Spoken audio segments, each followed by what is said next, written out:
Amigos, bienvenidos a un nuevo episodio más. Hoy estamos muy contentos porque nos acompaña una persona que significa esperanza, lucha, entrega, conocimiento en este podcast que es Historias de Esperanza. Así que una esperanza está con nosotros, la directora del Centro Oncológico Pediátrico de Fundación Castro Limón, la doctora Esperanza Millán. Bienvenida, doctora. Gracias por estar con nosotros. Hola, Sala. Muchas gracias por la invitación. Encantada de estar aquí.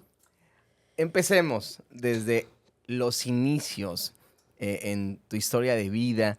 ¿De dónde eres para la gente que no te conoce? ¿Naces en Tijuana, no eres de Tijuana? Un poco de tu infancia. ¿Eres una niña alegre, reservada? ¿Jugaba de chiquita a la casita o a los médicos? ¿A qué jugaba? ¿Cómo se divertía la doctora Esperanza Millán? Sí, yo no nací en Baja California, como mucha de la población que radicamos aquí. Yo soy sinaloense, nací en Sinaloa, estudié medicina en la Universidad Autónoma de Sinaloa, en la ciudad de Culiacán. La verdad es que siempre que hablo de mi infancia, digo que soy una persona muy afortunada. Crecí con una familia muy amorosa, con una familia muy fuerte. Mis papás, mi papá ya no vive, falleció hace 10 años, pero mi mamá y mis hermanos, mis sobrinos, mis cuñados, somos como una familia muy unida. Y yo siempre recuerdo mi infancia con mucha alegría. La verdad es que fui una niña muy bendecida, muy afortunada. Tengo 4 hermanas y tengo un hermano, yo soy la menor. No podría decir que decidí estudiar medicina desde muy pequeña. Mi recuerdo es que en secundaria yo decidí que iba a estudiar medicina. No sé el motivo, en ese momento no lo sabía porque estaba muy pequeña, pero me gustaba. No sé si el hecho como de poder colaborar, ayudar, como que siempre se me dio esa parte y me gusta hacerlo, es algo que disfruto. Entonces decidí estudiar medicina y apliqué. Entonces como que siempre me he presionado mucho con los tiempos. Sabía que la carrera de medicina era muy larga, entonces decidí estudiar la preparatoria y entré a una modalidad en la preparatoria en la que la podías hacer como en 2 años. Wow. Tú ibas como a tu ritmo. Ibas adelantada entonces. Sí, claro. Entonces, pero yo desde entonces ya pensaba, ¿no? Dije, esta carrera es muy larga, me va a llevar mucho tiempo, lo que pueda ahorrarme. ¿En la preparatoria pensabas eso? En la secundaria, porque en la secundaria tomé la decisión de entrar hacia la preparatoria para terminar antes y poder entrar a medicina. ¿Pero tenías algún familiar médico? Nadie. Nadie. En mi familia no hay médicos. Bueno, tengo una prima de mi mamá, pero que no la frecuento. Entonces, claro, no es como que en mi familia ya hay alguien que ha estudiado medicina, para nada. No sé dónde se me ocurrió, honestamente, ahorita que me haces la pregunta. Pero, o sea, tenía la convicción. Yo dije, yo quiero ser médico. Como tenía que irme de casa de mis papás, porque en ese entonces en Sinaloa solo había una universidad que estaba en la capital, en Culiacán. Y nosotros, pues mi mamá me dijo, no te vas a ir de aquí, pues de Los Mochis a Culiacán, es algo de tiempo y demás. Pero mi papá como que siempre dijo, sí, si es lo que quieres, adelante. Y dije, voy a aplicar, pero tenía la idea como, dije, bueno, si no quedo en medicina, voy a estudiar otra cosa que no tiene nada que ver con la medicina. Y dije, si no estudio medicina, voy a estudiar ciencias políticas y administración pública, que no tiene nada que ver. Otro sí, mundo. Para mi buena suerte quedé y empecé a estudiar medicina. Terminé mis 7 años ahí en Culiacán. Ahí hice la carrera, hice el internado, hice el servicio social.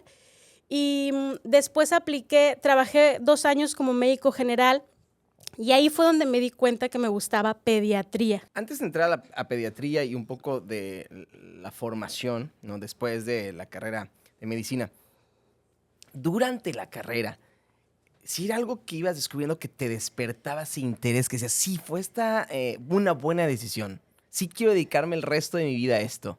O como cualquier estudiante, de repente vienen las dudas y, híjole, ¿qué estoy haciendo? O sí era persistente esa idea en tu corazón. Sí, siempre estuve convencida, te digo, no sé el motivo, pero desde niña estuve convencida de que era lo que quería hacer. Incluso a veces cuando tengo conversaciones con mis hermanos, recordamos eso, que yo desde niña dije que iba a ser médico. Y bueno, afortunadamente se logró. Durante la carrera nunca tuve ninguna duda. Te mentiría si dijera que todo fue perfección y demás, ¿no? Porque sí, fueron muchos retos. Yo no vivía con mis papás, estaba en otra ciudad, aunque cerca de mi casa, pero finalmente no estaba viviendo con ellos. Entonces era enfrentarte a todos esos retos, vivir a veces con otras compañeras, sola, etcétera, y estudiar, porque era muy demandante. Entonces, horas y horas de estudio, pero nunca pasó por mi mente de que, oh, no, me estoy equivocando, no es la carrera que hubiera elegido, jamás, Digo, porque hasta la fecha. de repente hay mucha gente, ¿no? Que entra a la carrera y seguro como en tu generación, pues gran parte no termina, ¿no? Si hay un tema en número que los que deciden abandonar la carrera justo a la mitad o en los primeros semestres o años, dicen, pues, bueno, es considerable, por eso te preguntaba. Ahora sí, ¿por qué la pediatría, doctora Esperanza?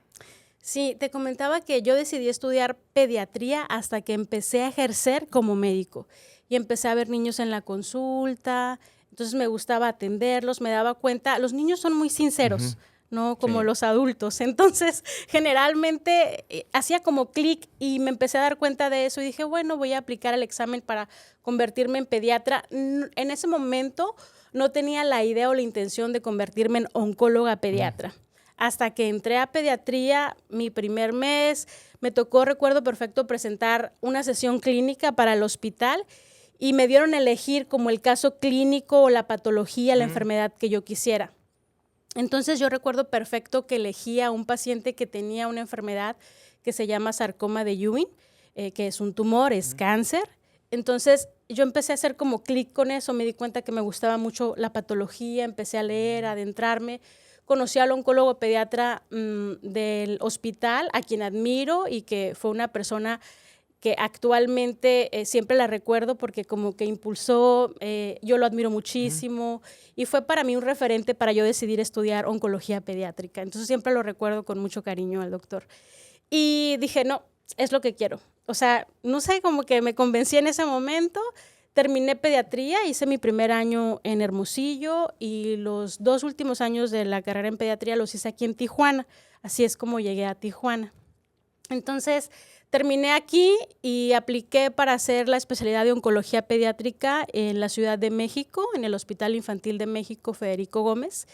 Y me fui 2 años a la Ciudad de México y siempre quise regresar a Tijuana. ¿Qué es lo que te gustó de Tijuana cuando llegaste? Todo. ¿Ya tenías familia? Porque evidentemente, ¿no?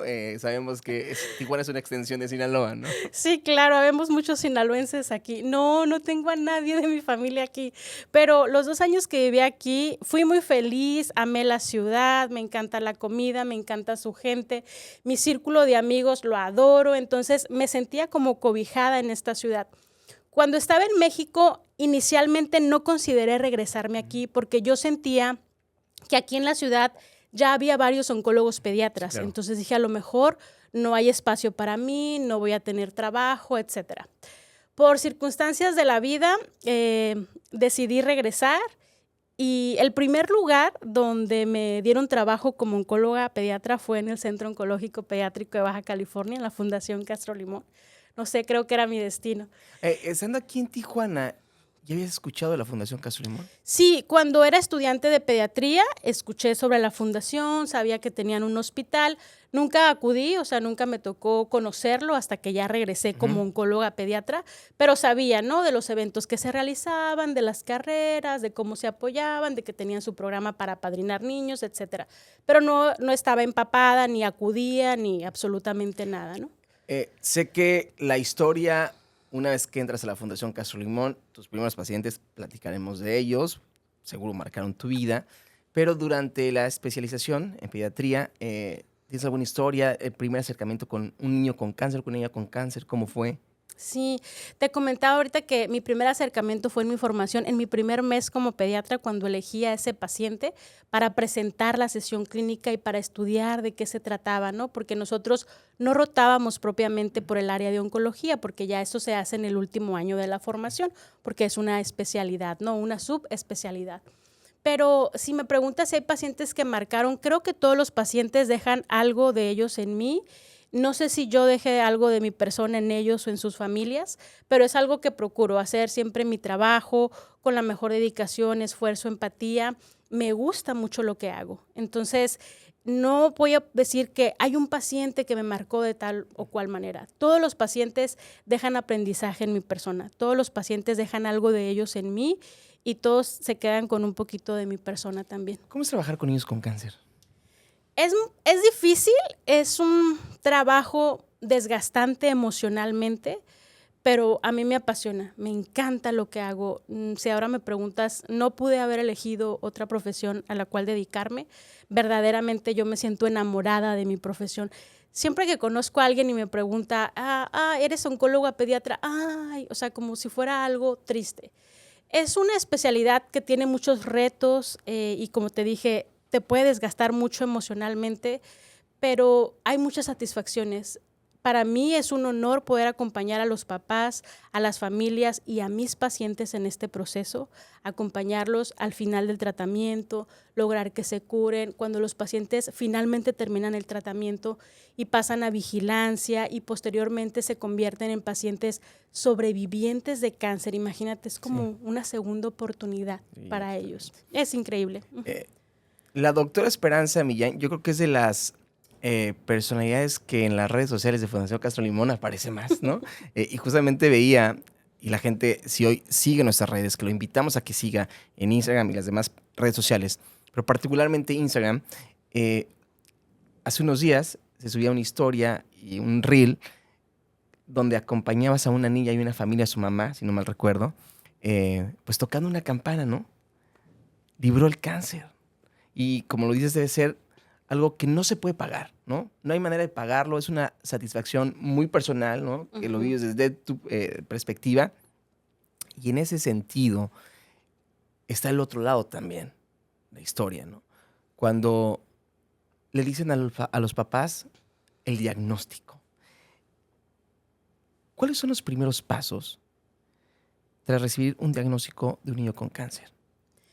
Mira, en el Centro Oncológico Pediátrico de Baja California, nuestro hospital, el hospital de la Fundación Castro Limón, nosotros tenemos la fortuna de decir que damos un tratamiento integral al paciente. Cuando una familia, porque vamos a hablar de la familia, obviamente nosotros tenemos niños que tienen meses de edad cuando se diagnostican, que obviamente no tienen conciencia de lo que está pasando, hasta adolescentes, 13, 14, 17 años de edad, que es diferente la manera en la que tú das la noticia. Un adolescente siempre te va a estar preguntando cuál es su diagnóstico. Cada paciente te demanda diferente información. Pero la ventaja de tener un tratamiento integral incluye diferentes profesionistas. En el tratamiento del niño con cáncer no solo es el oncólogo pediatra. Yo tengo todo un equipo interdisciplinario para atender al niño.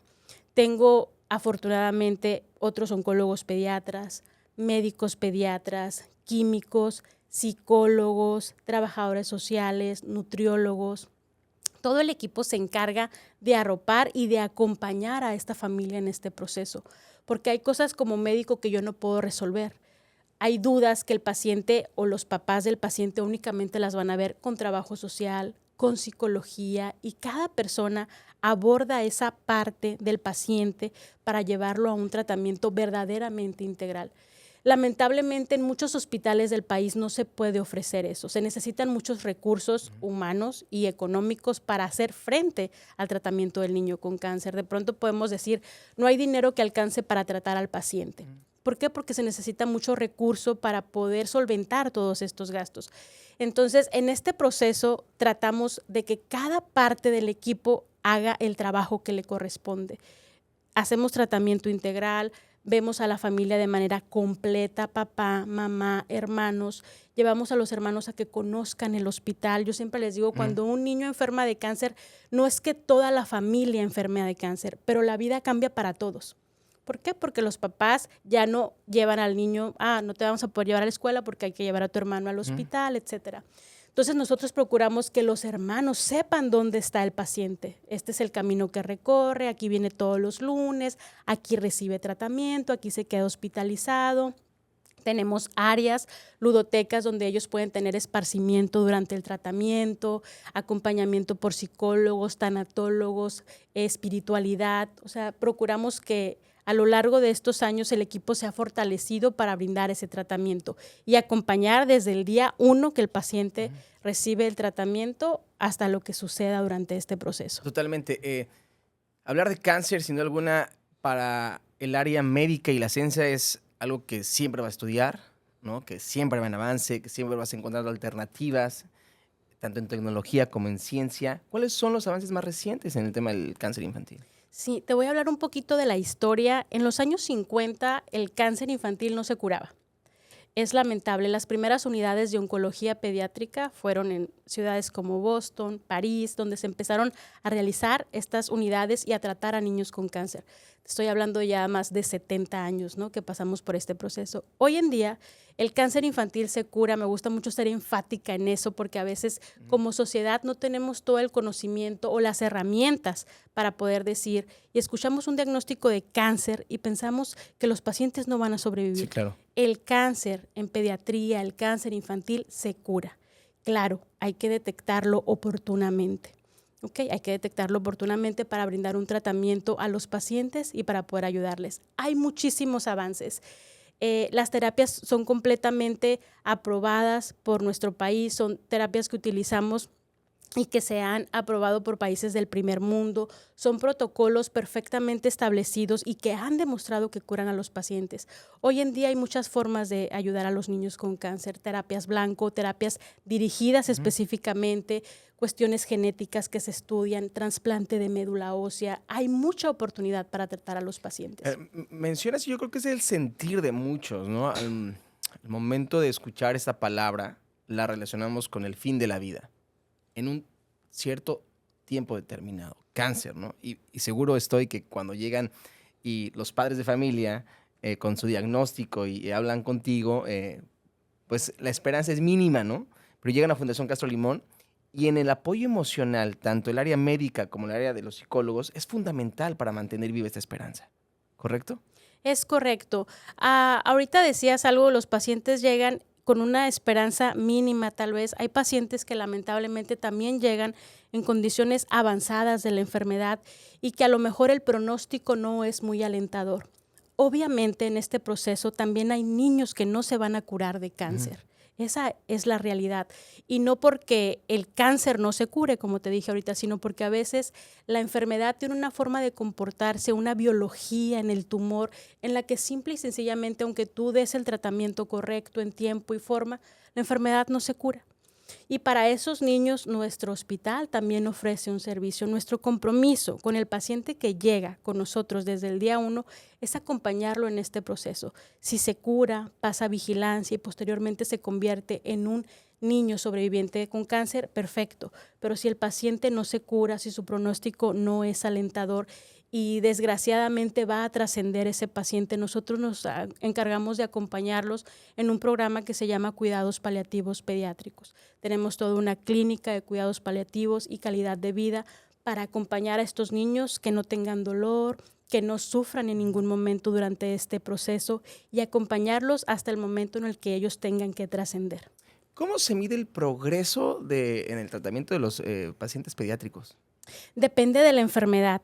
Hay pacientes con diagnósticos diferentes. El cáncer más común en pediatría son las leucemias, que de manera coloquial podemos decir que es cáncer en la sangre, ¿no? Ese es el cáncer más común. Los pacientes pueden tardar hasta 3 años en este tratamiento y el progreso se mide de diferentes maneras. Se hacen estudios de médula ósea, se hace una exploración clínica, se hacen estudios de laboratorio de manera cada mes o cada semana, dependiendo del momento en el que esté en tratamiento. Hay otros niños con tumores sólidos porque el cáncer puede afectar cualquier parte del cuerpo. Pueden tener un tumor en el ojo, un tumor en el pulmón, en el riñón, en el hígado, y para esos niños es diferente. Hay estudios de gabinete, tomografías, resonancias, PET, que son estudios específicos para medir si hay actividad de la enfermedad en su cuerpo. Para aquellos niños que no responden al tratamiento convencional, ¿hay otras alternativas? En el cáncer siempre hay segundas o terceras líneas de tratamiento, es decir, empezamos con la línea con la que está demostrado que la mayoría de los niños se curan, que es su mejor oportunidad para darle el tratamiento. Habrá niños que no respondan y, como te decía hace un momento, es por la manera en la que el tumor o la enfermedad se está comportando. Pero para esos niños también hay otras opciones de tratamiento, científicamente demostrado, médicamente, todo es medicina basada en evidencia. Está demostrado científicamente que esta es tu oportunidad y que con estos medicamentos tú te puedes curar.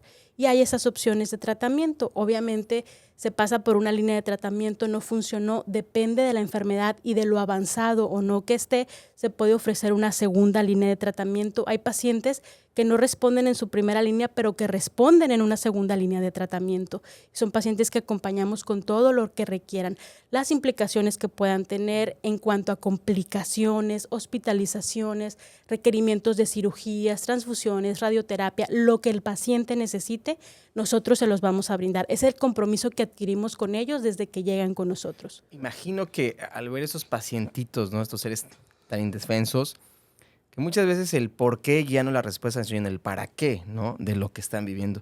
Y ese para qué seguro responde a que son ejemplos de vida, ¿no? De lucha, de esfuerzo, de entrega, de no darse por vencidos, de amor incondicional. Escuchaba muchas historias, ¿no? Antes de tener esta conversación contigo, donde niños de edad 7, 8 años, cuando entran a quimioterapia, porque pues además es un tema donde se debilita el cuerpo, no es tan amigable con el cuerpo, y que estos niños le dicen a su papá, papá, no llores, voy a estar bien. O sea, no quiero que sufras, no quiero que entres a la quimio, que estés aquí, vete a casa, voy a estar bien. Y eso sin duda alguna creo que marca también la vida de todos los colaboradores que están dentro de la Fundación Caso Lehman.